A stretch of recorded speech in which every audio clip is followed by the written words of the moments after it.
ప్రియమైనటువంటి దేవుని వల్లారా, భూమి మీద మనకు ఇష్టమైనటువంటి తిండి ఉంటుంది, ఇష్టమైనటువంటి బట్టలు ఉంటాయి, ఇష్టమైనటువంటి ఇల్లులు ఉంటాయి, ఇష్టమైనటువంటి బైకులు ఉంటాయి, ఇష్టమైనటువంటి కార్లు ఉంటాయి. భూమి మీద ఎన్నో వాటిని మనము ఇష్టపడుతూ ఉంటాము. అదేవిధంగా పరలోకమందున దేవుని కూడాను ఎన్నో ఇష్టమైనవి ఉన్నాయని, తన పిల్లల ద్వారా దేవుడు చూడాలి అని దేవుడు ఆశిస్తూ ఉన్నాడు. గనుక ప్రియమైనటువంటి దేవుని వల్లారా, భార్య ఇష్టం మనం తెలుసుకుంటున్నాం, భర్త ఇష్టం తెలుసుకుంటున్నాము, మన కడుపున పుట్టినటువంటి పిల్లల ఇష్టం తెలుసుకుంటున్నాము. అదేవిధంగా పరలోకమందున్న దేవాది దేవుని కూడాను ఇష్టములు ఉన్నాయని, ఆ ఇష్టములు తెలుసుకొని ఆ ఇష్టములు మనం భూమి మీద జరిగించాలి అని ప్రతి ఒక్కరు కూడా తెలుసుకోవాలి. బైబిల్లో మనము చూడగలిగినప్పుడు దేవునికి ఇష్టమైనవి ఏమైనా ఉన్నాయా అని ఆలోచించగలిగినప్పుడు ప్రియులారా, హెబ్రీ పత్రిక 13వ అధ్యాయము 16వ వచనములో ఈ విధంగా వ్రాయబడి ఉన్నది. ఉపకారమును ధర్మమును చెయ్య మర్చిపోకుడి, అట్టి యాగములు దేవునికి ఇష్టమైనవి. ప్రియమైనటువంటి దేవుని వల్లారా, ఈ మాటలు మనము చూడగలిగినప్పుడు దేవునికి ఇష్టమైనవి ఇక్కడ రెండు కనబడుతూ ఉన్నాయి. అందులో మొట్టమొదటిగా ప్రియులారా, ఉపకారము అన్నటువంటిది కనబడుతుంది. ఉపకారము అన్నటువంటిది దేవునికి ఇష్టమైనటువంటి కార్యము అని దేవుని యొక్క లేఖనాలు తెలియజేస్తూ ఉన్నాయి. మనము దేవునికి దృష్టికి మనము ఉపకారము చేసేటువంటి వారుగా ఉండాలి. దేవుడు ఉపకారి అని బైబిల్ వ్రాయబడింది. దేవుడు ఎన్నో ఉపకారములు మన జీవితంలో చేస్తూ ఉన్నాడు.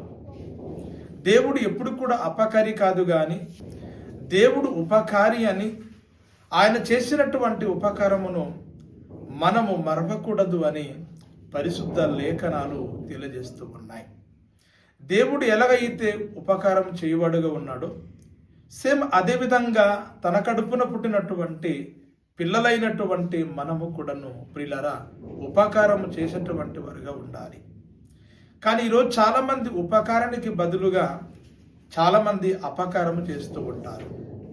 అపకారం చేసినట్లయితే అది దేవునికి నచ్చదు, దేవుడు ఇష్టపడడు.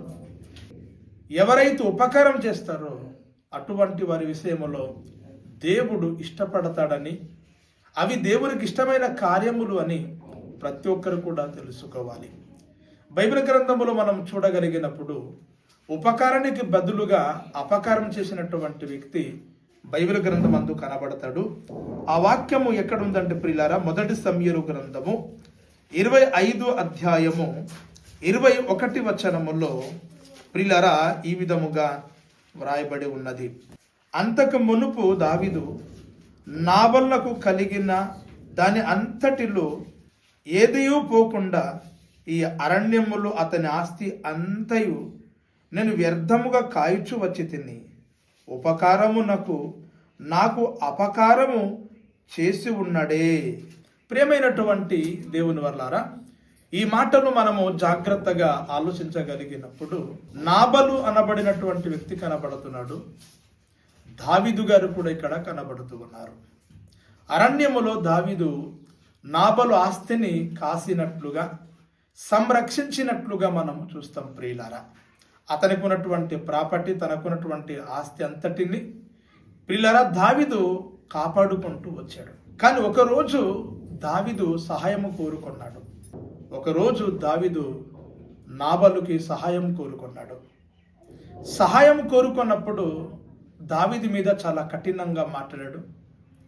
దావీదు ఎవడు, అతనికి సంబంధం ఏంటి, అతను ఎవరు నాకు తెలియదు అన్నట్లుగా దావీదు మీద ప్రియులారా నాబలు కఠినంగా మాట్లాడతాడు. అప్పుడు దావీదు నాబలు గురించి మాట్లాడుతూ ఉన్నాడు. నేను నాబలు ఒక ఆస్తిని అరణ్యములో వ్యర్థంగా కాయిచి వచ్చి తిని, అతడు నాకు ఉపకారానికి బదులుగా అపకారము చేసి ఉన్నాడు అని దావీదు నాబలు గురించి తన బాధని వ్యక్తపరుస్తూ ఉన్నాడు. ప్రియమైనటువంటి దేవుని వల్లారా, దావీదు ఉపకారము చేశాడు నాబలుని. కానీ నాబలు మాత్రము దావీదు చేసిన ఉపకారమును మరిసి అపకారం చేసినట్లుగా మనం చూస్తూ ఉన్నాం. కనుక ఇటువంటిది దేవునికి ఇష్టమైనవి కావు. మనం అపకారం చేసేవారుగా ఉండకూడదు, కీడు చేసేవారుగా మనం ఉండకూడదు. మనం మేలు చేసేవారుగా ఉండాలి, ఉపకారం చేసేవారుగా ఉండాలి. కనుక ప్రియమైనటువంటి దేవుని వర్లారా, మన జీవితంలో ఎప్పుడు కూడా సంఘములు కానీ, పరిసరలు కానీ, సమాజములు కానీ మనం ఎల్లప్పుడూ కూడాను ఉపకారం చేసేవారుగా ఉండాలి. ఎవ్వరిని కూడా మనము కీడు కానీ అపకారము కానీ మనము చేయకూడదు అని పరిశుద్ధ లేఖనాలు తెలియజేస్తున్నాయి. ఇటువంటి కార్యములు దేవునికి ఇష్టమైనవి కావు అని దేవుని యొక్క లేఖనాలు తెలియజేస్తూ ఉన్నాయి. ఇకపోతే ప్రియులారా, ఎబ్రి పత్రికలోనే 13వ అధ్యాయంలోనే ప్రియులారా 2వ మాట కనబడుతుంది, ధర్మము చేయ మరిచిపోకండి. మొదటి మాట ఉపకారము చేయాలంటున్నాడు, 2వ మాట ధర్మం అనేటువంటిది మనము చేయాలి. ప్రియమైనటువంటి దేవుని వర్లారా, ధర్మం అనేటువంటిది మనము ఎల్లప్పుడూ చేయాలి. నీకు కలిగినటువంటి ఆస్తుల నుండి, నీకు కలిగినటువంటి దాంట్లో నుండి నీవు ఇతరులకు మనము ఎల్లప్పుడూ కూడా మనము ధర్మము చేసేవారుగా ఉండాలి. ఎప్పుడైతే మనము ధర్మం చేసేవారుగా ఉంటామో ఇటువంటిది కూడా దేవునికి ఇష్టమైన కార్యము అని, ఇష్టమైనది అని పరిశుద్ధ లేఖనాలు తెలియజేస్తూ ఉన్నాయి. ప్రియమైనటువంటి దేవుని వాళ్ళారా, నీ కలిగినటువంటి దాంట్లో నుండి నువ్వు ఇతరులకు ధర్మము చేసినట్లయితే నిజంగానే నీ బ్రతుకు, నీ జీవితము ఎలా ఉంటుందో పరిశుద్ధ లేఖనాన్ని మనము తొంగి చూసినట్లయితే ఒక అద్భుతమైనటువంటి మాట వ్రాయబడి ఉంటుంది. లూకా సువార్త 11వ అధ్యాయము 41వ వచనం చదువుదాం ప్రియులారా. బాగా మీకు కలిగినవి ధర్మము చేయుడి, అప్పుడు మీకు అన్నీ శుద్ధిగా ఉండును. ప్రియమైనటువంటి దేవుని వర్లారా, ఈ మాటను మనము జాగ్రత్తగా ఆలోచించగలిగినప్పుడు మీకు కలిగినవి ధర్మము చేయుడి. మీరేమైతే కలిగి ఉన్నారో, మీరేమైతే పొందుకొని ఉన్నారో వాటిలో నుండి మీరు ధర్మము చేయండి. అప్పుడన్నీ కూడా మీకు శుద్ధిగా ఉంటుంది, మీకు అన్ని కూడాను మేలుకరంగా ఉంటుంది, మీకు అన్ని కూడాను దీవెనకరంగా ఉంటుంది, మీకు అన్ని కూడాను చాలా మంచిగానే ఉంటుంది అని పరిశుద్ధ లేఖనాలు తెలియజేస్తూ ఉన్నాయి. గనక మన కుటుంబములో, మన ఆత్మ జీవితములో అన్ని కూడా శుద్ధిగా, మేలుగా, మహిమకరంగా, ఆశీర్వాదకరంగా ఉండాలంటే మనకు కలిగిన వాటిలో నుండి మనం ఇతరులకు మనము ధర్మము చేయువారుగా ఉండాలి. చాలామంది స్వార్థంగా బ్రతుకుతూ ఉంటారు. వారు కలిగినటువంటి దాంట్లో నుండి ఇతరులకు ఏమి ఇవ్వకుండా స్వార్థంగా బ్రతుకుతున్నారు. నువ్వు తిండి తింటున్నావు, ఇతరులకు తిండిని పెట్టగలగాలి. నీ బట్టలు వేసుకుంటున్నావు, ఇతరులకు బట్టలు ఇవ్వగలగాలి. నీవు ఏమైతే కలిగి ఉన్నావో, కలిగి ఉన్నటువంటి వాటిలో నుండి ఎవరైతే సమాజంలో ఉన్నారో అటువంటి వారిని మనము ఇచ్చేవారుగా ఉండాలి అని పరిశుద్ధ లేఖనాలు తెలియజేస్తూ ఉన్నాయి. బైబిల్ మనం చూడగలిగినప్పుడు ప్రియులరా, ఒక శతాధిపతి ఇటువంటి ధర్మకార్యములు చేసి సమాజములో కానీ, దేవుని దృష్టిలో కానీ ఎలాంటి మంచి పేరు పొందుకున్నాడో ఆ వ్యక్తి గురించి మన బైబిల్ గ్రంథము నుండి చదువుకుందాం. అపొస్తలుల కార్యము 10వ అధ్యాయం ప్రియులరా, మొదటి వచనాన్ని దయచేసి చదువుదాం ప్రియులరా.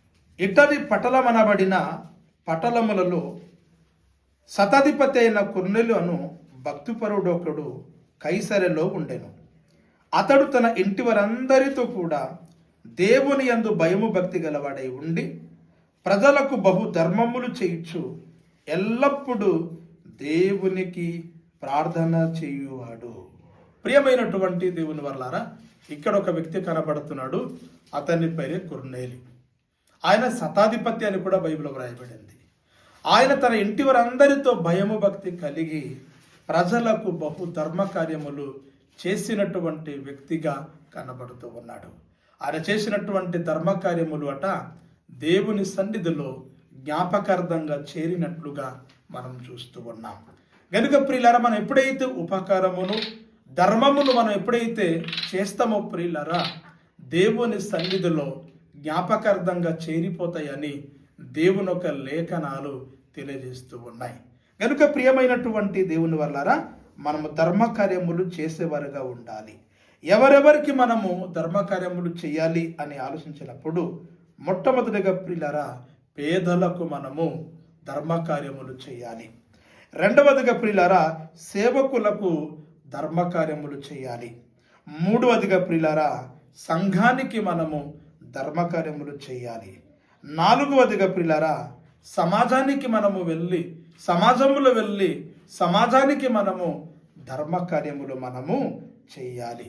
ఇటువంటి ధర్మకార్యములు మనము చేస్తున్నప్పుడు ప్రియులారా, ఇటువంటి ధర్మకార్యములు నువ్వు చేసినట్లయితే దేవుడు మహిమ పొందుతాడు, దేవుడు గణపరచబడతాడు. ఇట్టి కార్యములు దేవునికి ఇష్టమైనవి అని దేవుని ఒక లేఖనాలు సెలవిస్తూ ఉన్నాయి.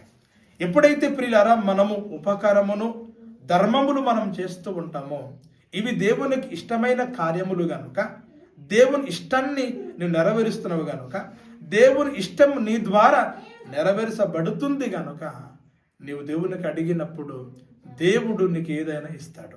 నీకు ఇష్టమైనవి నువ్వు జరిగించకుండా నీ భూమి మీద ప్రార్థన చేసినను, దేవునికి అడిగినను, దేవుడు ఏమీ కూడా నువ్వు ఇవ్వడు. తనకిష్టమైన కార్యములు నీ ద్వారా జరుగుతున్నప్పుడు, నువ్వు దేవునికి అడిగినప్పుడు, ప్రార్థించినప్పుడు నీకేం కావాలో దేవుడు ఇస్తాడు అని పరిశుద్ధ లేఖనాలు తెలియజేస్తూ ఉన్నాయి. ఆ మాట ఎక్కడ ఉంటుందంటే ప్రియులారా, 1 యోహాను పత్రిక 3వ అధ్యాయము ప్రియులారా 22వ వచనములో ఈ విధముగా వ్రాయబడి ఉన్నది. మరియు మనం ఆయన ఆజ్ఞను గైకొనుచు ఆయన దృష్టికి ఇష్టమైనవి చేయుచున్నము గనుక మనమేమి అడిగినను అది ఆయన వలన మనకు దొరుకును.